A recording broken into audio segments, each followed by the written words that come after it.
이 데살로니가 교인들의 신앙에 대해서 쭉 이야기하고 또 자기가 왜 그날 데살로니가를 떠날 수밖에 없었는지 또 왜 지금 떠나와서 그리로 돌아가지 못하는지 그런 얘기들을 쭉 앞부분까지 사도 바울이 이야기했습니다. 다 이야기한 다음에 11절부터 13절까지는 사도 바울의 기도입니다. 기도. 우리 아침에 이 기도하러 나왔는데 이 바울의 기도를 통해서 하나님께서 우리에게 주시는 말씀을 오늘 듣고 깨닫는 아침이 되기를 주의 이름으로 축복합니다. 자, 바울이 뭘 기도했느냐? 맨 처음에 보니까 자기 자신의 마음의 소원을 위해서 기도합니다. 그런데 그 마음의 소원이 뭐냐면은 하나님을 향한 마음의 소원이에요. 하나님을 향한 마음의 소원. 여러분, 하나님을 향한 마음의 소원이 있습니까? 하나님을 향한 마음의 소원. 우리 예수 믿는 사람이라면 하나님을 향한 마음의 소원이 있어야 됩니다. 이게 뭐냐? 11절 우리 같이 한번 읽어보겠습니다. 11절 시작. 우리 주 예수는 우리 길을 너희에게로 나갈 수 있게 하시오며. 그렇게 기도하고 있습니다. 지금 이 사도 바울이 뭘 위해서 기도하고 있죠? 데살로니가 교회를 다시 방문할 수 있게 해달라고 기도하고 있는 거죠. 우리가 다시 너희에게로 갈 수 있도록. 어제 왜 못 간다 그랬어요? 사탄이 방해한다 그랬어요. 빨리 돌아가서 그들을 더 가르칠 것 더 가르치고 또 혹시 목회자에 대해서 오해하시는 것들을 풀고 내가 너희를 얼마나 사랑하는지를 서로 만나서 힘을 합쳐가지고 이렇게 복음생활을 하고 싶은데 사탄이 방해를 여러 번 가려고 했으나 성경에 한두 번 가려고 했으나 가지 못하게 했다고 이야기합니다.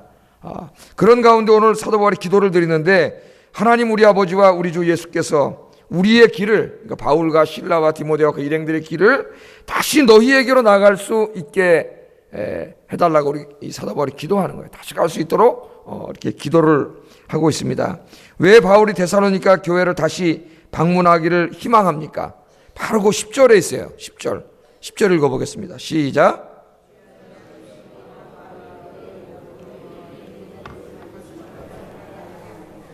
아멘.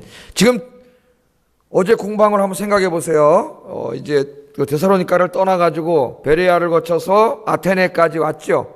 오는 중에 계속 그들이 걱정이 돼가지고 자기가 갈라 그랬는데 사탄이 계속 방해를 해서 갈 수가 없었고 그래서 아테네에 와서 디모데를 보냈다 그랬죠.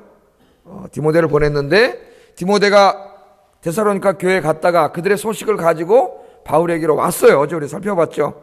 와서 그들이 선생님을 원망하고 욕하고 오해하는 게 아니라 더욱더 바울 선생님을 사랑하고 보고 싶어 한다는 그런 아주 기쁜 소식을 증거해 줘가지고 굉장히 위로를 받았습니다. 바울이 기뻤고 감사했고 너무 위로를 받아서 하나님 앞에 내가 이 감사를 어떻게 답해야 될지 모르겠다고 이런 거 앞부분을 읽어보면은 바울이 그렇게 이야기를 하고 있습니다. 그런데 이제 디모데가 와가지고 그런 믿음의 기쁜 소식도 전했지만은 아직까지 그들이 어린 교인들이기 때문에 이런 부분들에 있어서는 좀 어떻게 해요? 더 부족합니다. 더 가르칠 필요가 있습니다. 그렇게 이야기를 했어요. 그래서 이제 내일부터 살펴볼 뒤에 이 죽음과 종말과 이런 주제들은 이 데살로니가 교인들에게 다 가르치지 못한 내용들을 편지로 가르치는 그런 내용이에요. 그럼 왜 돌아가기를 원하느냐 하면은 돌아가서 10절에 있는 것처럼 더 가르쳐야 될 게 있어요. 거기에 머물면서 하나님 말씀을 충분히 가르치고 떠나와야 되는데 엄청난 박해와 핍박이 있었고 자기가 거기 계속 머무르면은 로마 황제 반역으로 몰려가지고 거기 어린 성도들이 끌려가서 죽을 수밖에 없기 때문에 그들을 살리기 위해서 나올 수밖에 없었고 그래서 지금 바울이 하나님 앞에 기도하는 내가 저리 다시 돌아가가지고 이 다 가르치지 못한 이것들을 가르칠 수 있게 해주세요. 그러니까 참 대단한 거예요. 이 가르침 이게 우리 목회자들이 이 목회자가 되기 전에 자기가 소명의식이 있나를 봐야 됩니다. 목회자는 소명의식이 있나 보고 정말 주님의 말씀과 복음에 대해 이런 열정과 이런 것이 있는가를 점검한다면 목회자가 돼야 돼요. 이런 게 없는 사람은 다른 일을 해야 됩니다. 목회자가 직업이 아니에요. 이런 사명과 그런 것이 없는 사람은 다른 일을 해야 돼요. 이제 고인이 되셨지만 옥하는 목사님이 쓴 글을 보면은 부목사로 있을 때 이제 미국에 유학 가기 전에 청년부를 맡아서 지도를 하면서 가르치는데 그 다음날 이제 사임을 했어요. 주일날 사임을 하고 그 다음에 유학을 가야 돼. 그럼 집에 가서 빨리 사모님하고 자녀들하고 이별하고 자기 먼저 혼자 맨 처음에 떠나가야 되는데 그날 새벽까지 그 사임한 교회 청년들을 데리고 하나님 말씀을 가르치고 제자 훈련하고 갔다는 거예요. 그 유명한 일화로 남아 있어요. 그러니까 저도 그 글을 읽고 많이 반성을 하고 또 감동을 받고 은혜를 받았습니다. 그러니까 이 사역자가 되고 주의 말씀을 전하고 이런 사역자가 되고자 하는 사람들은 이런 열정이 있는가를 먼저 자기에게 확인을 하는 것이 굉장히 중요합니다. 지금 돌아가서 자기도 지금 고린도에서 힘들어요. 자기도 핍박받고 있어요. 자기도 두려워하는데 하나님이 밤에 찾아오셔서 바울아 두려워하지 말라, 고린도에 하나님 두려워하는 자들이 많다, 그렇게 얘기해줘. 자기도 위로를 받고 있는 그런 상황이잖아요. 지금 그런 상황인데도 그 지금 데살로니가 교회는 어마어마한 박해가 있는데도 자기 죽을 뻔했는데 지금 하나님 앞에 또 기도하고 있습니다. 어떻게 할까요? 그리로 가게 해달라고 기도하고 있어요. 갈 수 있는 길을 열어달라고 하나님 앞에 기도하는데, 이 기도가 나중에 이제 응답이 돼서 3차 선교여행 때 데살로니가 쪽으로 다 갑니다. 가서 다시 이제 말씀을 가르치고 그렇게 하나님 응답을 해주세요. 그런데 이제 이 바울을 보면은 그 사람이 부활하신 예수님을 만난 다음에 평생에 자기 가슴 속에 가지고 있었던 하나의 그 뜨거운 그 마음의 소원이 있었어요. 근데 그 소원이 뭐냐면은 하나님을 향한 소원이에요. 이게 참 중요해요. 근데 육신의 소원이 아니라, 물론 그런 소원도 우리가 필요합니다. 그런데 더 거룩한 소원이 있어요. 우리 마음속에 하나님을 향한 소원이 있어요. 로마서 15장에 보면은 자기가 주님을 믿고 구원받은 다음 평생 동안 이루고 싶은 소원이, 그걸 이야기합니다. 로마 교인들에게 편지를 통해서. 그게 뭐냐면, 내가 너희에게 가서 복음을 전한 이후에 너희의 보내주심을 받아, 보냄을 받아 어디까지 가기를 원한다고요? 스페인까지. 서바나라고 이제 우리말 성경에 나오는데, 스페인까지 가서 복음을 전하기를 원한다래요. 그러니까 로마에 가서 복음을 전하고 로마 교인들의 물질적인 후원을 받아가지고 그것을 가지고 다시 스페인까지 가서 복음을 전하기를 원한다는 것을 로마서 15장에 사도 바울이 이야기합니다. 그 당시에 스페인은, 그 당시에 지리적인 이 생각으로는, 그 당시에는 동그랗다고 생각 안 했잖아요. 지구가 네모나니까. 끝이에요, 끝. 그 끝에 가면 낭떠러지 떨어져 죽는 줄 알았어요. 예? 스페인이 땅 끝이에요, 땅 끝. 우리 예수님 뭐라 그랬어요? 땅 끝까지 이르러 내 증인이 되라 하시니라, 그렇게 말씀했습니다. 그래서 땅 끝까지 가서 복음을 증거하는 것이, 그게 자기의 소원이에요. 하나님이 자기 마음에 주신 소원이에요. 그러니까 사도 바울은 부활하신 예수님을 만난 다음에는 그 마음속에 강력한 소원이 있었습니다. 자기가 죽기 전에 꼭 이루고 싶은, 어떤 면에서 하나님께 이루어드리고 싶은 소원이 있었는데, 그게 뭐냐면 저 땅끝까지, 스페인까지 가서 복음을 전하는 거예요. 이루어 주셨을까요? 안 이루어 주셨을까요? 하나님이 이루어 주셨어요. 그래서 로마에 가가지고 한 2년 동안 연금 상태에 있다가, 물론 자유주의 학자들은 믿지 않지만은 거의 틀림없습니다. 연금 상태에 있다가 거기서 잠깐 풀려가지고 스페인까지 가서 복음을 증거하고 다시 에베소로 돌아왔다가, 바울이 로마가 네로 황제 때 막 핍박을 받고 교회가 불타는 모습을 보고 나중에 다시 로마로 가요, 바울이. 예? 다시 가는데, 가다 보니까 디모데후서에 보면 뭐가 나와요? 젊은 사람들이 가다가 평생 같이 했던 사람들이 도망가면 다 떠나가요. 대만은 세상을 사랑하여 데살로니가로 갔고, 누구는 어디로 갔고, 누구는 어디로 갔고, 다 떠나요. 죽으러 가는데, 그 믿음이 있는 줄 알았던데 믿음이 있는 친구들이 믿음이 사실 없어. 그 나중에 바울이 로마까지 들어가가지고 어떻게 해요? 순교합니다. 이게 기독교 전승이에요. 그렇게 하나님께서 이 스페인까지 다 가게 하시니까, 이 중요한 건 뭐냐면, 하나님 믿은 다음에 그 마음속에 하나님을 향한 마음의 소원이 있었다는 거예요. 근데 내가 한번 여러분에게 묻고 싶습니다. 오늘 이 아침에, 이 고난주간 이 아침에, 여러분 주님께서 우리를 위해서 십자가에 죽으시고 나를 그렇게 사랑하셨는데, 여러분 예수 믿은 이후에 하나님을 향한 마음의 소원이 있느냐 이거예요. 그런 걸 한번 가지고 살아봤냐 이거예요. 내가 죽기 전에 하나님 주님을 위해서 이것 하나는 이루어 드리고 싶습니다. 그런 거 있나요? 그런 거 지금 가지고 있습니까? 여러분 예수를 10년, 20년, 30년 믿고 직분을 받고 그러면서 내 마음속에 정말 내가 이 세상 떠나기 전에 주님을 위해서 이것 하나만은 내가 하고 죽겠다, 그런 게 있냐 이거예요. 우리 그리스도인이라면은 우리 그런 게 있어야 합니다. 하나님 앞에 늦지 않았습니다. 오늘부터라도 기도하세요. 오늘부터라도 내가 죽기 전에, 하나님, 내가 이 세상 떠나기 전에 주님 나를 구원해 주셨는데 내가 죽기 전에 이것 하나만큼은 하나님 하고 가겠습니다. 이것 하나만큼은 주님께 드리고 하겠습니다. 예? 이 일이라도 이거 하나만큼 내가 하겠습니다. 내가 죽기 전에 한 50명을 전도하고 가겠습니다. 그렇게 하든지, 내가 매일 새벽에 나와서 교회를 위해서 기도하겠습니다. 그러든지, 예? 여러분, 내가 정말 주님을 향해서 가지고 있는 그 마음의 소원이 있냐 이거예요.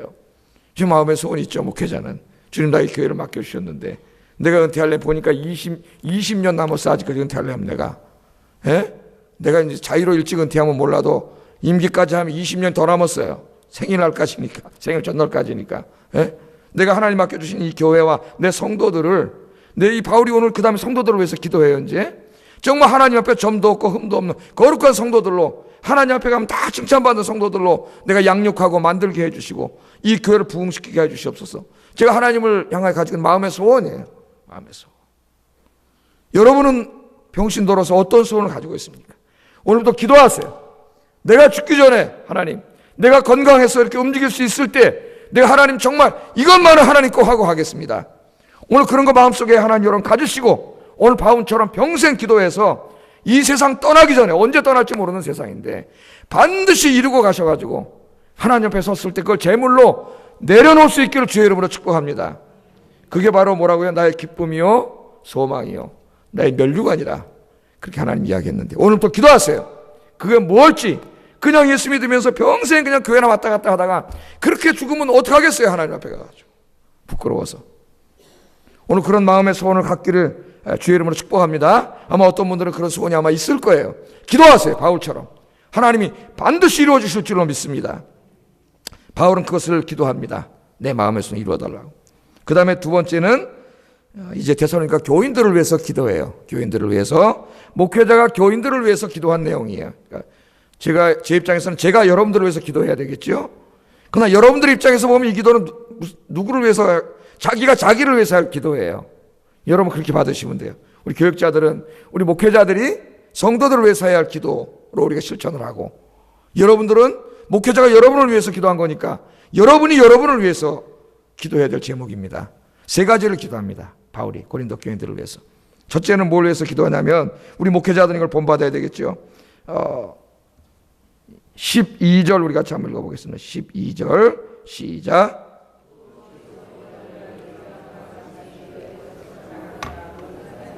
사랑이 더욱 많아 넘치게 하사. 이렇게 기도합니다. 자, 데살로니가 교인들이 어떻게 하라고요?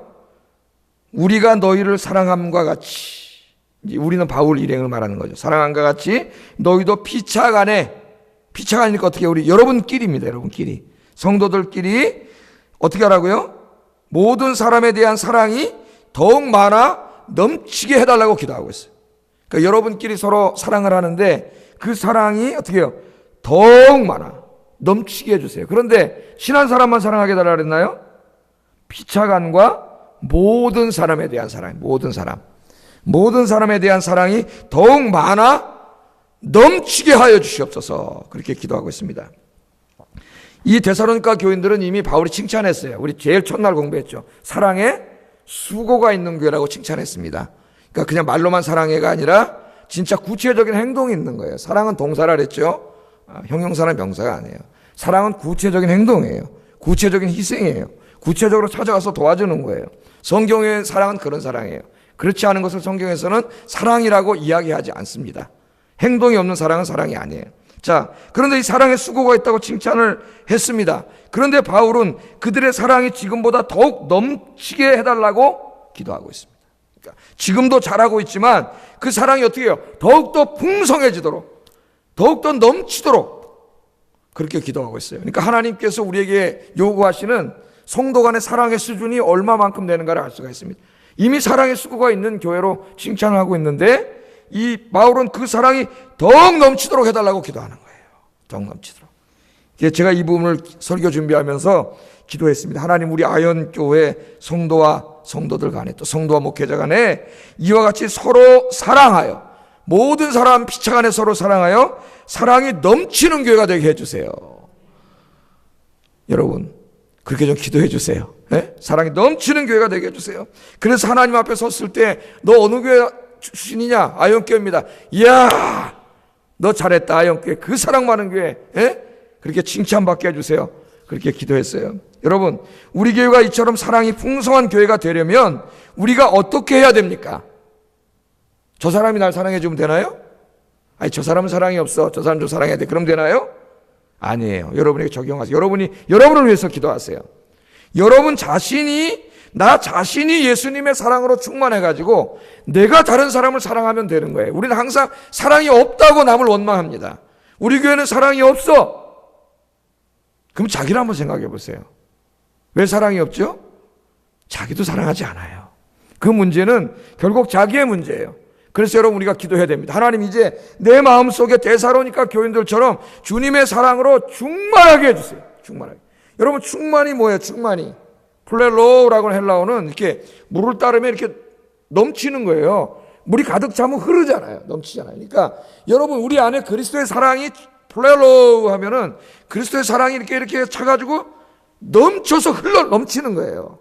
성경의 의미가 그겁니다. 흘러 넘치면 어떻게 돼요? 옆으로 흘러가게 돼 있어요. 여러분 주님의 사랑이 넘치는 사람은 흐르게 돼 있어요.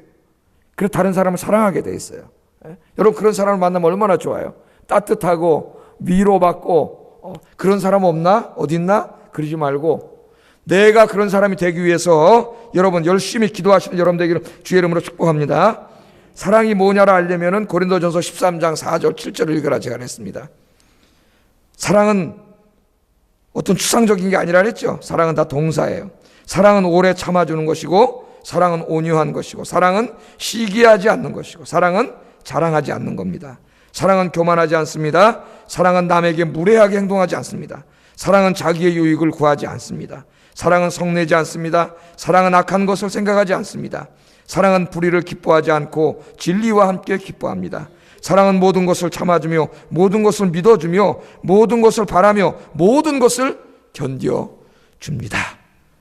그렇게 이 세상에서 가장 아름다운 사랑의 노래가 이 고린도전서 13장 4절 7절입니다. 저도 많이 부족하고 우리도 많이 부족한데 오늘부터 이것을 우리의 기도의 제목으로 삼아서 내 안에 이 사랑이 플레로 차고 흘러 넘쳐가지고 막 내 주변으로 이 사랑이 막 흘러가는 그런 저와 여러분 되시기를 주의 이름으로 축복합니다. 그냥 되지 않습니다. 기도해야 돼요. 그래서 바울이 기도하고 있는 거예요. 열심히 기도하세요. 오늘부터 그런 사람이 되게 해달라고. 자, 그 다음에는 뭘 위해서 기도했냐면은 데살로니가 교인들의 마음을 믿음을 굳건하게 해달라고 기도합니다. 13절에 보면 너희 마음을 굳건하게 하옵시고 그렇게 기도를 해요. 여기 저 데살로니가 전서에 이 굳건하게 해달라는 말이 많이 나오는데 이 굳건하게 한다는 말은 뿌리가 튼튼히 내리다라는 말이에요. 뿌리가 튼튼히 내리다. 식물이 여러분 잘 자라려면 어떻게 돼요? 뿌리가 땅속으로 쫙 뻗어가야 되죠. 깊이 뿌리가 뻗을수록 어떻게 됩니까? 가뭄이 들어도 죽지 않아요. 식물이 쫙 식물이 자라잖아요. 우리 화단에도 뭘 심어놨지만은 어느 정도까지 자라도 안 자라잖아요. 왜? 뿌리를 깊이 내릴 수가 없어요. 밑에 뭐가 있어요? 시멘트 위에다 흙을 살짝 깔아놔가지고 뿌리가 내려가지 못해요. 그러니까 뭐 겉으로 날씨 좋고 뭐 조금 있을 때는 뭐 다 똑같은데 진짜 비도 안 오고 가물고 바람이 불고 막 풍랑이 일어나고 그러면 뿌리를 깊이 내린 식물과 그렇지 않은 건 큰 차이가 있어요. 그래서 오늘 이제 사도 바울이 기도를 하는데 그 믿음의 뿌리가 데살로니가 교인들이 지금 막 뜨겁잖아요. 1년도 채 안 됐는데 막 그 첫사랑이 뜨거워요. 첫사랑이 뜨거워요. 그런데 이제 그것뿐만 아니라 지금 환난과 핍박이 있는데 여기에 절대 쓰러지지 않도록 하려면 어떻게 해야 돼요? 믿음의 뿌리가 굳건해져야 돼요. 뿌리를 깊이 내려야 돼요. 어디로 내려야 돼요? 하나님을 향하여. 할렐루야. 어디로 내려요? 하나님을 향한 믿음의 뿌리를 깊이 내려야 돼요. 그래서 이 3장 1절 5절 앞부분에 보면은 디모데를 보낸 이유를 설명하면서 디모데를 그들에게 보낸 이유 중 하나가 그들의 믿음을 굳건하게 해가지고 어떠한 환난과 핍박 속에서 흔들리지 않게 하기 위함이라고 이야기합니다. 데살로니가 교회는 칭찬받았어요. 믿음에 뭐가 있는 교회라 그랬어요? 믿음에 역사가 있는 교회라 그랬습니다. 그냥 나 믿음 좋아 그러고 앉아있어서 혼자 집에서 편안하게 앉아있는 게 아니라 그 믿음이 어떻게 교회로 나와서 복음을 전하고 교회를 섬기고 봉사하고 하는 이런 구체적인 살아있는 행동으로 나왔다는 거예요. 믿음의 역사라는 말은 직역하면 믿음의 행위예요. 행위. 믿음의 행위. 믿음은 믿음에 합당한 삶을 동반하게 돼 있어요. 그게 없는 믿음은 야고보서가 뭐라 그랬어요? 믿음이 아니라 그랬습니다. 죽은 믿음이라. 죽은 믿음. 죽은 믿음은 믿음이 아니에요. 그건 가짜예요. 그런 구체적인 삶이 없으면은 그걸 잘하고 있습니다. 환난과 핍박 속에서도 마게도니아와 아가야 그리스 전역에 복음을 전했다고 이미 칭찬했어요. 또 주님의 재림을 소망하며 인내와 끈기로 믿음의 싸움을 싸우고 있는 것도 칭찬했습니다. 그러나 바울은 또 기도합니다. 거기서 그들의 믿음이 더 굳건해지도록 아직 그들은 어린 성도들이에요. 어린 성도들. 바울은 늘 이것이 마음에 걸렸습니다. 그래서 디모데를 통하여 그들의 믿음에 대한 좋은 소식을 들었지만 여전히 그들이 끝까지 믿음이 흔들리지 않는 더 굳건한 믿음, 더 뿌리가 주님께로 깊이 내리는 그런 믿음을 가져서 어떠한 바람이 불고 풍상이 오고 가뭄이 들어도 죽지 않고 흔들리지 않는 그런 믿음이 되게 해달라고 기도하고 있습니다. 여러분, 오늘 새벽에 오신 여러분, 여러분 이 믿음을 위해서 기도하세요. 여러분 자신의 믿음을 위해서. 하나님이 뭐 좀 이런 거 저런 거 줄 때만 기쁘고 감사해서 섬기다가 조금 힘들면 가서 또 깨게 하고 이런 연약한 정말 어린애 같은 믿음이 아니라 어떤 환난과 핍박 속에서도 어떤 가뭄 속에서도 어떤 풍상 속에서도 흔들리지 않고 항상 일관되게 주님을 향해 쭉쭉 뻗어나가는 그런 믿음의 사람. 그렇죠? 그런 믿음의 사람. 환경이 좋을 때만 섬기는 게 아니라 힘들고 어려울 때도 더 기도하고 힘들고 어려울수록 더 뿌리를 주님께로 내리고 흔들리지 않는 그런 정말 반석 같은 사람, 그런 기둥 같은 사람, 하나님 보실 때 마음 흐뭇한 그런 믿음의 사람, 그런 사람들 되시기를 주의 이름으로 축복합니다. 그리고 여러분이 양육하고 있는, 섬기고 있는 구역 식구들, 여러분 여러분 맡은 성도들, 교구 식구들 다 그들의 믿음을 위해서도 기도하세요. 그들의 믿음이 흔들리지 않도록. 흔들리는 믿음이 많잖아요. 주일날 결석하고 이런 양 되고 얼마나 안타까워요. 여러분의 중보 기도가 필요합니다. 여러분 그분들을 위해서 기도하시기를 주의 이름으로 축복합니다. 그래서 우리 아이언교회 모든 성도들이 믿음의 뿌리를 굳건히 내려서 하나님 앞에 굳건히 내려서 어떤 어려움에도 흔들리지 않고 초지일관한 목에 칼이 들어가고 순교하는 자리까지 갈 수 있는 그런 믿음의 권속들이 되시기를 주의 이름으로 축복합니다. 마지막으로 하나를 위해서 기도하고 있는데 그들의 거룩함을 위해서 기도합니다. 거룩함을 위해서 기도해요. 13절에 보면 우리 주 예수께서 그의 모든 성도와 함께 강림하실 때에 하나님 우리 아버지 앞에서 거룩함에 흠이 없게 하시기를 원하노라. 지금 이 기도가 현재를 위해서 기도하다가 다시 바울은 항상 그래. 시각이 다시 먼 미래로 갑니다. 어제도 그랬죠. 먼 미래로 가서 주님이 강림하실 때를 바라보고 있어요. 지금 어린 성도들이잖아요. 여러분 이게 신앙생활 하고 있잖아요. 그런데 제가 기도하다 어떻게 하고 있는 거예요? 주님이 강림하시는 날을 바라보는 거예요. 갑자기 주님이 강림하셔서 이 땅에 천국 하나님 나라를 완성하시는 날, 내가 섬기고 있는 이 교인들이 하나님 앞에 설 때 어떻게 하게 달라고요? 거룩함에 흠이 없는 성도들로 그렇게 설 수 있게 하여 주시옵소서. 참 위대한 기도입니다. 저도 기도를 배워요. 그래서 배워요. 여러분 기도를 배워야 돼요. 그래서 이 주기도문이나 주님이 가르쳐준 기도나 바울의 기도를 통해서도 기도를 배우고, 또 서점에 가면은 유명한 그 성인들이 한 기도를 모아놓은 기도집이 있어요. 그런 걸 한번 읽어보세요. 굉장히 중요해요. 그분들이 어떻게 기도했는지. 주여 나를 평화의 도구로 써주소서. 우리 성 프란체스코의 기도 읽으면 첫 기도부터 눈물이 납니다. 평화가 없잖아요. 가장 사랑해야 될 부부끼리도 싸우고, 고부간에 싸우고, 부모 자식 간에 싸우고, 교인끼리 싸우고, 평화가 없는 이 세상에 주님 나를 평화의 도구로 써주소서. 거기서부터 눈물이 나요. 우리가 기도를 배웁니다. 내가 뭘 위해 기도해야 될지를 배워요. 성인들의 기도를 보면 내 기도의 폭이, 내가 또 무엇을 기도해야 될지 기도를 배워서 기도가 풍성해집니다. 그래서 대표기도도 풍성해져요. 판에 박힌 기도하지 않고 기도가 풍성해져요. 그런 걸로 기도를 배워야 돼요. 오늘 여기 보면은 그 종말을 바라보면서 여기 있는 모든 성도들이, 여러분들이 주님 앞에 섰을 때 정말 점도 없이 흠도 없이 거룩한 자녀로 설 수 있기를 주의 이름으로 축복합니다. 저도 기도하겠습니다. 여러분 자신을 위해서 기도하세요. 자, 그래서 이제 우리 그리스도인들에게는요, 더 이상 죽는 것은 문제가 되지 않습니다. 우리에게 중요한 거는, 우리 그리스도인들의 문제는 우리가 죽어서 하나님 앞에 섰을 때 어떤 모습으로 서는가가 중요하다 그랬어요.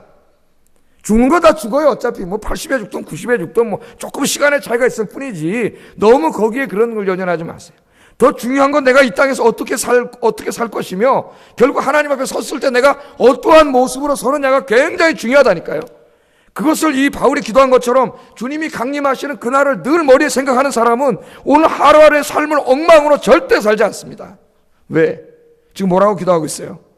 점도 없고 흠도 없이 서게 해달라고 그렇게 기도를 합니다. 이 데살로니가서를 쭉 읽어보면은 바로 그 밑에 4장에 어떤 말씀이 나오냐면은 이 거룩을 기도한 다음에 데살로니가 교인들의 성적인 거룩을 위해서 가르치고 있어요. 그 4장 3절에서 6절까지 한번 보세요. 하나님의 뜻은 이것이니 너희의 거룩함이라. 곧 음란을 버리고 각각 거룩함과 존귀함으로 자기의 아내를 대할 줄을 알고, 하나님을 모르는 이방인과 같이 세격을 따르지 말고 이 일의 분수를 넘어 형제를 해야 하지 말라. 그 다음에 쭉 넘어가면 그러므로 이것을 저버리는 사람은 사람을 저버림이 아니요 너희에게 그의 성령을 주신 하나님을 저버림이니라. 거룩을 위해서 기도하고 바로 성적인 거룩을 가르칩니다. 왜 그럴까요? 데살로니가 교인의 그 신전들이, 예수님 믿기 전에 신전들이 다 어떤 신전이에요? 음란한 신전들이에요. 고대 종교들, 거기 창기들이 있습니다. 그래서 가서 이방 종교에 가서 절만 하는 게 아니라 거기 가서 음란한 행위를 다 해요. 그게 그 사회에 용인되는 사회예요. 그걸 뭐라 그러지 않아요. 그 사회 만연한 문화예요. 마치 오늘 우리 사회처럼 오늘 세상이 다 그렇게 되지 않았습니까? 점점 더 이쪽으로 가고 있잖아요, 세상이. 그전 신문 보니까는 우리나라 여성들이 병원에 가가지고 남자 의사한테 진찰을 받다 성적인 수치심을 느낀 게 11몇 %예요. 이제 어떻게 여성들이 병원을 갈 겁니까? 혼자 병원을 가면 안 되겠더라고요, 여자들이. 이 의사 놈들이 이렇게 됐어요. 이 놈들이더라고요, 이놈들이. 아주. 예? 지금 그렇게 될 정도의 이 사회가 우리 사회가 간음증 사회고 눈만 뜨면 온갖 그런 것으로 둘러싸이는 그런 사회입니다. 아마 이 시대보다 더 할지도 몰라요. 그게 하나님께서 뭐라 하냐면은 기도하라 그랬습니다. 특별히 고린도전서 6장 18절 여기 보면 이렇게 돼 있어요. 음행을 피하라.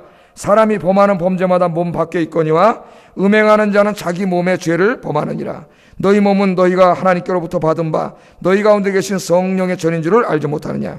너희는 너희 자신의 것이 아니라 값으로 산 것이 되었으니 그런즉 너희 몸으로 하나님께 영광을 돌리라. 다른 죄는 몸 밖에 짓는 죄인데 음행은 몸 안에 짓는 죄라 그랬어. 근데 이 몸은 뭐예요? 하나님의 성전이에요. 하나님의 성전을 더럽히는 죄예요. 너희가 하나님의 성전을 가지고 창기의 몸을 만들겠느냐. 그래서 이 성적인 것은 하나님이 결혼 안에서만 허락하셨습니다. 절대 이것을 우리 그리스도인들은 잃어버리면 안 되고, 또 우리 청년들, 젊은이들, 여기 있는 모든 분들이 이 부분에 있어서 하나님을 깨끗해질 수 있도록 늘 기도하시기를 주의 이름으로 축복합니다. 특별히 인터넷 시대에 와가지고 정말 견딜 수 없을 정도로 우리가 찾아옵니다. 자료를 찾으라고 찾아서 옆 사이트가 전부 다 그런 사진과 그림으로 도색되어 있습니다. 이게 허용되는 사회에 우리가 살고 있다 보니까 누구도 힘들어요. 누구도 이겨내기가 힘들어요. 눈으로 보이니까. 컴퓨터만 키면 보이니까 말이죠. 기도하지 않고는 이길 수가 없습니다. 여러분 늘 기도하셔서 여러분 주님 앞에 여러분을 거룩함으로 드릴 수 있도록 기도하시는 여러분 되기를 주의 이름으로 축복합니다. 한 가지 더는 데살로니가전서 5장 22절에 보면 악은 어떤 모양이라도 버리라. 그러니까 거룩이 뭐냐? 거룩은 구별되는 거예요. 구별되는, 세상과 구별돼요. 그래서 구약에 보면 뭐가 거룩합니까? 구별해서 하나님께 드린 게 거룩해요. 그래서 하나님께 드려진 게 성물이에요. 성물. 하나님께 드려진 거예요. 구별해서 드린 거예요. 그러니까 거룩하다는 말은 구별된다는 말이에요. 세상의 죄악과 어떻게 되는 거예요? 구별되는 거예요.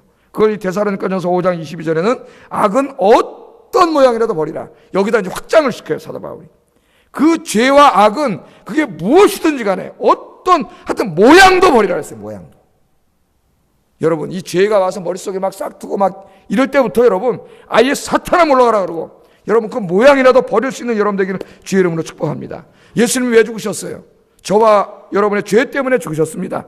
이 죄를 용서해 주시기 위해서 죽으셨는데 다시 그 죄를 끌어안고 죄 가운데 거하는 자는 예수 그리스도를 다시 한번 십자가에 못 박는 것이라고 히브리서 저자가 이야기했잖아요. 얼마나 큰 죄냐? 예수님을 다시 십자가에 못 박는 죄예요. 로마서 6장 10절 11절에 이런 말씀을 합니다. 그가 죽으심은 예수님이죠. 예수님이 죽으심은 죄에 대하여 단번에 죽으시며 예수님이 살아계심은 하나님께 대하여 살아계심이니 이와 같이 너희도 너희 자신을 죄에 대하여는 죽은 자요 그리스도 예수 안에서 하나님께 대하여는 살아있는 자로 여길지어다. 아멘. 여러분 어디에 대해서 죽었다고요? 죄에 대해서 죽었습니다. 우리는 예수님이 십자가에서 못 박혀 죽으실 때 우리가 예수 믿었다는 의미가 뭐냐면은 나도 예수님과 함께 못 박아 장사 지낸 거예요. 로마서 6장이 이것을 이야기하잖아요. 죽었어요. 그리고 주님이 부활한과 동시에 다시 살아났어요. 뭘로? 새 사람으로. 이제는 죄에 대하여는 죽고 하나님에 대하여 살아난 자로 다시 살아난 줄로 믿습니다. 그래서 이제는 너희 몸을 불의의 병기로 죄에게 드리지 말고 하나님께 드리라고 이야기하고 있습니다. 고린도후서 7장 1절에는 이런 말씀이 있어요. 그런즉 사랑하는 자들아 이 약속을 가진 우리는 하나님을 두려워하는 가운데서 거룩함을 온전히 이루어 육과 영의 온갖 더러운 것에서 자신을 깨끗하게 하자. 아멘. 고린도후서 7장 1절입니다. 육과 영의 온갖 더러운 것에서 자신을 깨끗게 하자. 그렇게 권면을 합니다. 그리고 오늘 데살로니가전서 이제 5장 23절 마지막 절에 보면 한번 찾아보세요. 5장 23절. 바로 그 옆에 있으니까.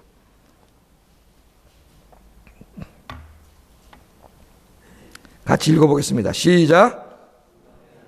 친히 너희를 온전히 거룩하게 하시고 또 너희의 온 영과 혼과 몸이 우리 주 예수 그리스도께서 강림하실 때에 흠없게 보존되기를 원하노라. 아멘. 다시 한번 이 기도를 마지막으로 또 하고 있습니다. 주님 강림하실 때 여러분의 모습이 어떻게 보존되도록 하라고요? 흠없게 보존되도록. 오늘 밤에 주님이 딱 오시면 여러분 어떤 모습입니까? 지금 어떤 모습이에요? 흠없게 보존하라 그랬어요. 두렵고 떨림으로 그렇게 하라 그랬습니다. 두렵고 떨림으로. 여러분의 삶을 함부로 살지 마세요. 여러분의 입을 통해서 함부로 이야기하지 마세요. 여러분, 하나님 앞에 설 때 점도 없고 흠도 없이 서려면 어떻게 됩니까? 지금 여기서 우리가 거룩한 삶을 살려고 최선을 다해야 돼요. 죄를 멀리하고, 하나님의 말씀대로 살려고 몸부림쳐야 되고요. 만약 그렇게 인간의 연약함 때문에 그렇게 살지 못했을 때는 통에 자복하며 눈물로 기도해야 됩니다. 그렇게 해야 우리가 하나님 앞에 흠없는 모습으로 설 수가 있어요. 바울이 지금 그렇게 해달라고 기도하고 있습니다. 제가 저와 여러분을 위해서 그렇게 기도하겠습니다. 여러분도 여러분 자신을 위해서 그렇게 기도하셔서 오늘부터 우리의 몸은 이제는 내 몸이 아니에요. 예수 그리스도의 피값으로 사신 몸입니다. 하나님이 여러분의 몸을 샀어요. 어마어마한 대가를 지불하고 샀어요. 어떤 대가를 지불했어요? 하나님이 당신의 외아들의 생명을 값으로 지불하고 여러분을 샀어요. 너희는 내 것이라 그랬습니다. 내 것이라고. 이제 내 안에는 누가 살아요? 내가 사는 것이 아니요 오직 그리스도께서 사신 것이라. 여러분 안에는 이제 여러분이 사는 게 아니에요. 예수 그리스도께서 그의 성령으로 찾아오셔서 여러분 안에 사는 줄로 믿습니다.